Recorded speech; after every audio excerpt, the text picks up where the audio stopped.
Garantir o atendimento em saúde a mais de 760 mil indígenas brasileiros. Função da SESAI, a Secretaria Especial de Saúde Indígena do Ministério da Saúde. E para falar deste trabalho, como está a imunização contra a Covid-19 nas aldeias, a gente conversa ao vivo com o secretário especial de Saúde Indígena, Robson Santos. Boa noite, secretário. Boa noite, obrigado. Secretário, o Brasil tem hoje 760 mil indígenas de 300 etnias e vivendo em 6 mil aldeias espalhadas pelo país. É um grande desafio levar ações de saúde a essa população?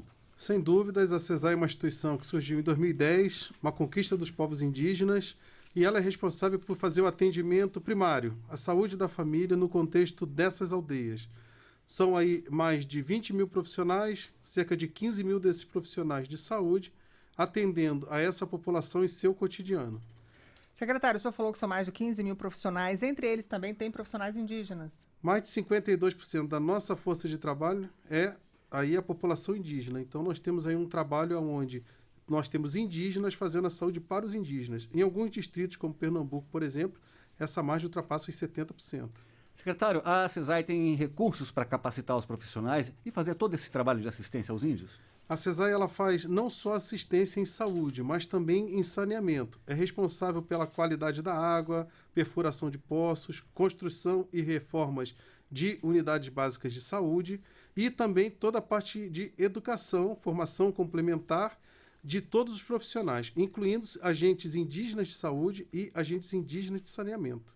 E, secretário, como é que é o trabalho da Secretaria em aldeias e locais de difícil acesso, muitas vezes alcançados apenas por aviões? E existe também uma colaboração de outros ministérios nessa tarefa? Bom, durante a pandemia, nós contamos com a colaboração muito importante de vários ministérios, com destaque para o Ministério da Defesa. Foram mais de 20 missões interministeriais, principalmente para regiões de Rondônia, Amazonas, Acre, Rondônia e Roraima.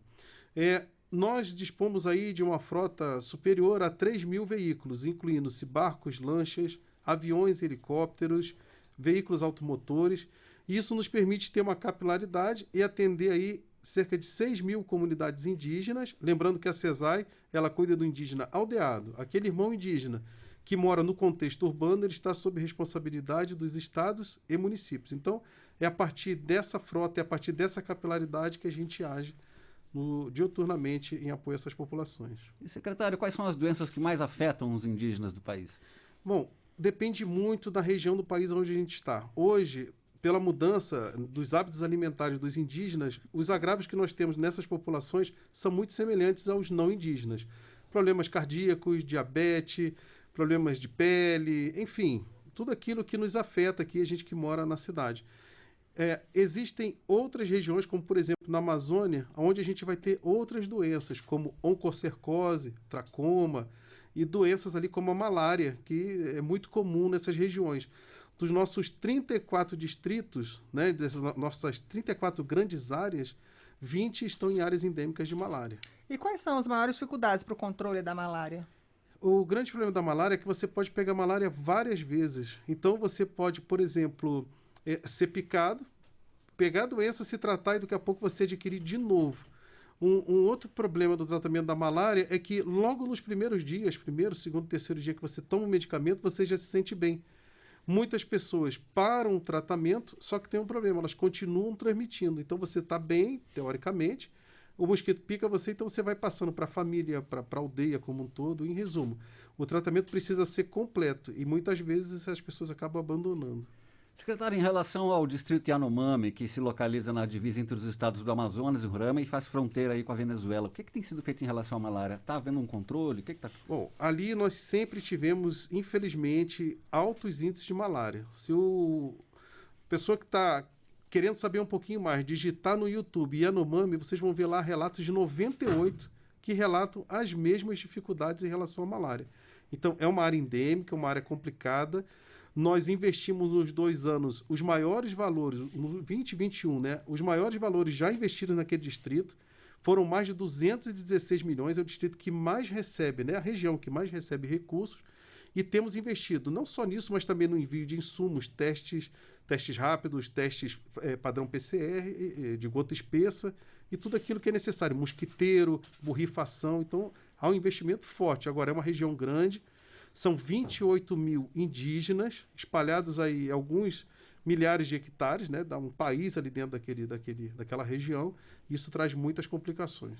Agora, ainda falando sobre os Yanomami, a gente queria falar um pouquinho sobre a desnutrição infantil. Que ações a Secretaria tem adotado?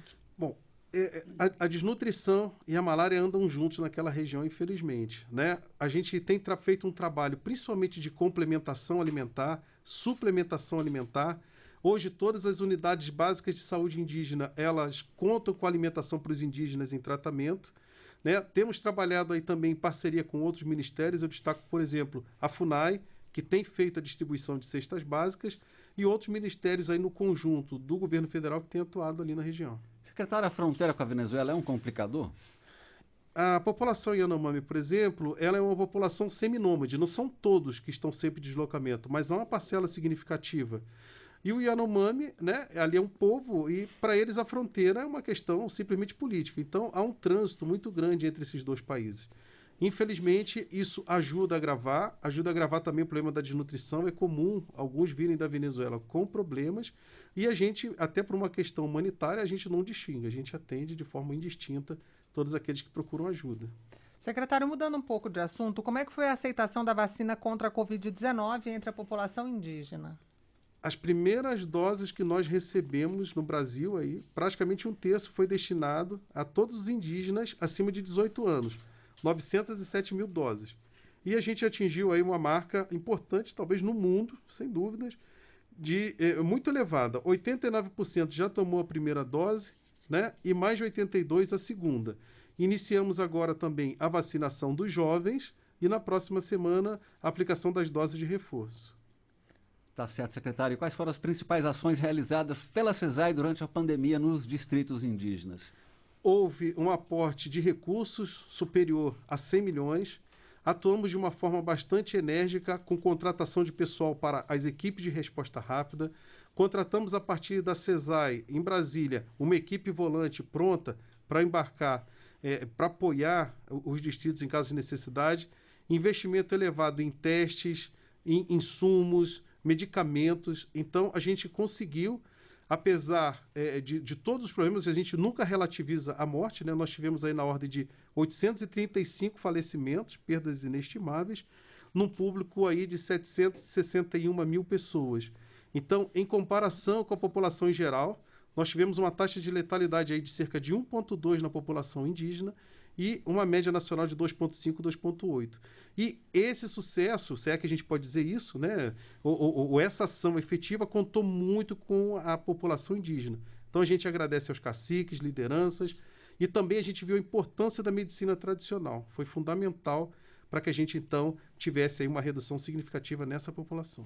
Secretário, a gente queria falar agora um pouquinho do trabalho preventivo. A gente sabe que foram feitas ações levando informações sobre câncer de mama, próstata e até de prevenção ao suicídio. Há uma boa aceitação por parte dos indígenas? Sem dúvidas, esses são agravos que hoje nos preocupam, né? Lembrando que a gente faz a busca ativa desses casos e, para essas situações mais complexas, a gente precisa contar com estados e municípios, né? Sempre os estados e municípios precisam estar presentes, porque o SUS é tripartite e a gente precisa. Então, a gente faz a busca ativa.